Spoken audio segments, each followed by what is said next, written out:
Hey everybody out there, this is Seto, and today for you guys we are going to be talking about a topic that some people may not like this topic. Some people may say, oh my gosh, I don't agree with you at all, dislikes, unsubscribe, whatever.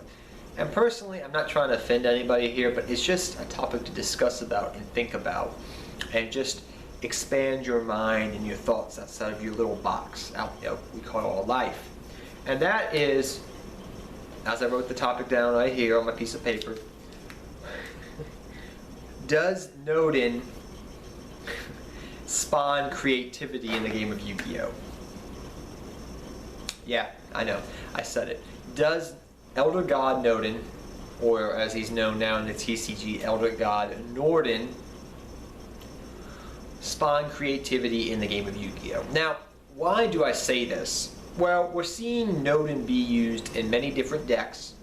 We're seeing Norden at the time, mind you, that I'm making this video. The ban list is not out yet. So it's early October, the ban list is not out yet. But does Norden spawn creativity? Now, granted, I feel like, yeah, you could make an argument and say that Norden should go to 1 or Instant Fusion should go to 1, but does it spawn creativity at the end of the day is what this topic's about. We're not here to discuss, is Norden a broken card, is it a good card, whatever. We're just here to discuss, does it spawn creativity?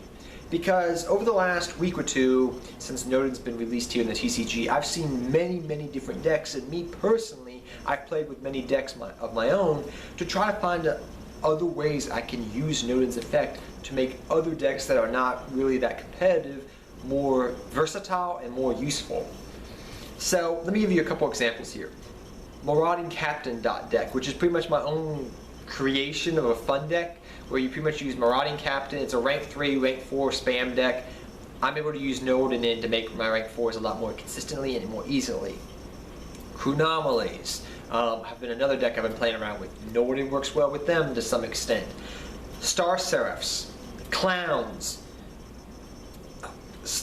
The list goes on and on of decks I've been playing around with Norden in, and I'm not just talking competitive decks like Shaddolls because I own them now, or Star Seraphs, or not Star Seraphs, Stellar Knights, or Necros, even though I don't play Necros. But I'm finding a lot of different ways to play these decks and use Norden in non-competitive decks a lot more, and it's making my brain think, oh my gosh, the different ways I can use Norden to help these decks get better at what they do. Same thing goes with the Clown Engine. Same thing goes with things like that. It's making me think outside the box and play around with different ideas and different decks that I never would have thought of if it wasn't for Norden. But in comparison, I feel like Norden is somewhat what Soul Charge was over...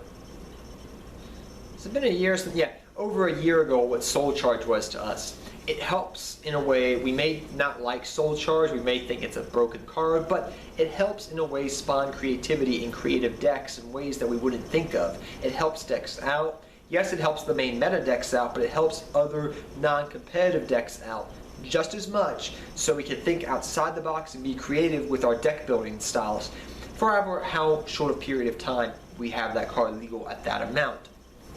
So that's what I'm trying to discuss here today, guys. Is Norden spawning creativity? Now personally, like I'm saying, for me personally, I'm trying Norden out in a whole bunch of different decks right now. Playing around with it, having fun with it, enjoying it, trying decks I normally wouldn't try out and having fun with them. Even old school decks that I haven't picked up in a long time, I've been playing around with it. But tell me what you think down below, guys. Do you think Norden does spawn creativity, or do you think it's just a degenerate card that shouldn't be at 1? Now granted, I'm not saying Norden isn't broken, or a good card, or whatever, or should in some way, shape or form, Instant Fusion when Norden should be not hit. What I'm trying to say is, does it spawn creativity? So please put your biases aside and tell me what you think down below on this topic. Do you think Norden spawns creativity? Because I've been finding a lot of fun ways of playing Norden. Be it Clown Blade, be it Marauding Captain, be it whatever deck I've been playing around with. Heck, I've been even... No, I haven't tried them out in Blue Eyes yet, but Synchrons I've been trying them out in. There's been many decks I've been playing Norden in. And having fun doing so and finding creative ways to use this card. And have you been doing the same thing as well? And what do you think? Do you think Norden spawns creativity to some extent? So tell me what you think down below, guys. And until next time, good luck dueling, have fun dueling, and I'll see you guys next time. Seto Kaba, I'm out of here, guys. Till next time. Good luck dueling to all of you, and take care, everybody. Seto Kaba, I'm out of here, guys.